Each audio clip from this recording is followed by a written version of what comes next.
Good evening, everyone. Today I'm going to present on corporate social responsibility and green marketing.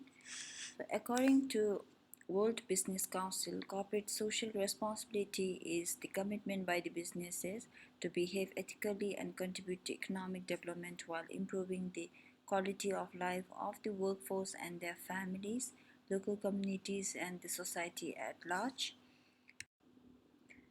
Core characteristics of CSR. There are six core characteristics of CSR. The first characteristic is that CSR is voluntary. Although a lot of CSR activities are described by law, many definitions of CSR state these activities to be voluntary.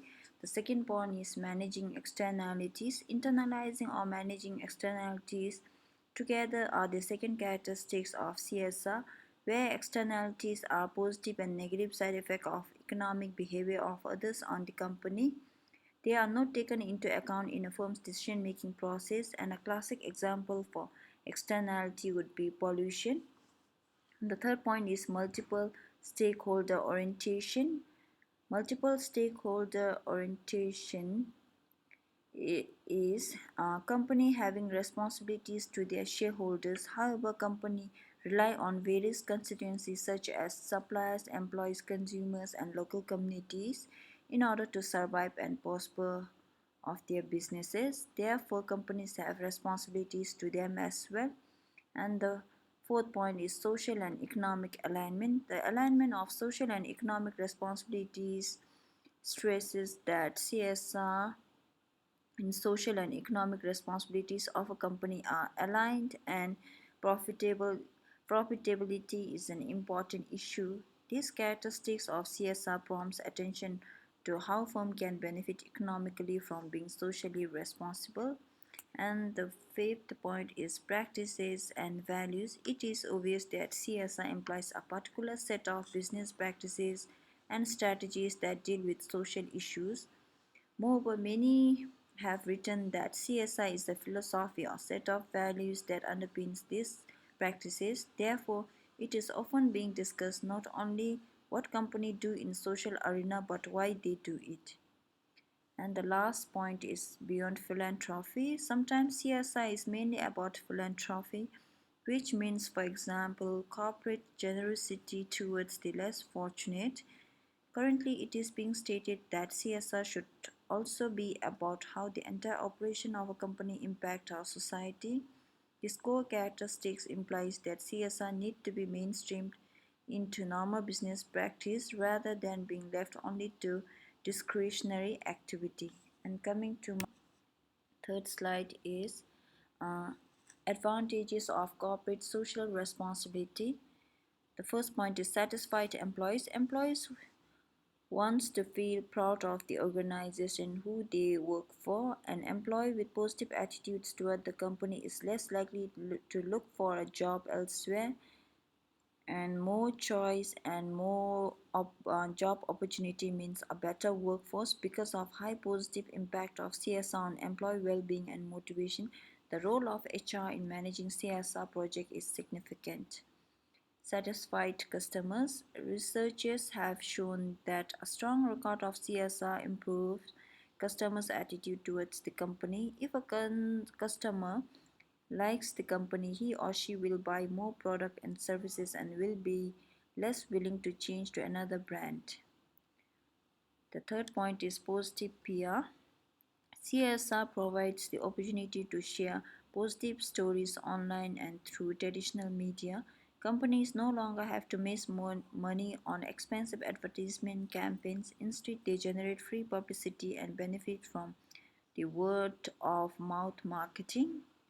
And the fourth point is cost reduction. A CSR program doesn't have to cost money.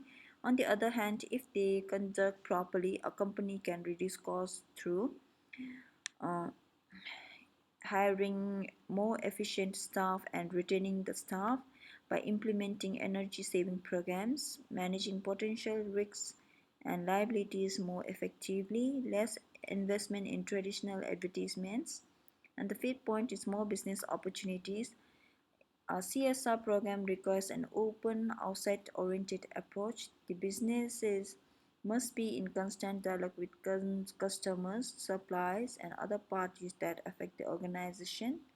Because of continuous interaction with the other parties, our business will be the first to know about the new business opportunities around. And the last point is long-term future for your businesses. CSR is not something for short term, it's about achieving long-term results and business continuity. Many manufacturers have recognized environmental concern as a source of competitive advantage and have developed products with a green image as per the requirement of the CSR. Therefore, many consumers are in favor of eco-friendly product, and this has created some impact on green marketing. And coming to next slide is the reasons for adopting green marketing by the firms. Organizations perceive environmental marketing to be an opportunity that can be used to achieve its objective. Organizations believe that they have a moral obligation to be more socially responsible, and the government bodies are forcing firms to become more responsible. The next point is competitors' environmental activities pressures firms to change their marketing activity. And the last one is cost factor associated with waste disposal or reduction in material usage forces firms to modify their behavior.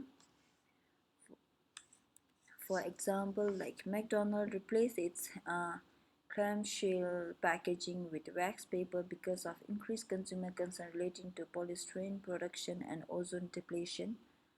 And also, the Xerox company introduced a high quality recycled photocopier paper in an attempt to satisfy the demands of the firm for less environmentally harmful products.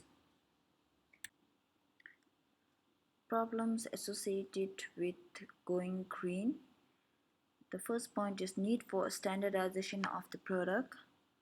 It has been observed that very large proportionate of marketing message from green campaign is true to requisite standard and reflect the authenticity which they claim, that there is no yardstick currently from where they could certify that the product as organic until and unless some of the regulatory bodies are involved in providing the certification, which can be proved helpful to verify the authenticity of the product's characteristics, and a standard quality control board needs to be in place for such labeling and licensing.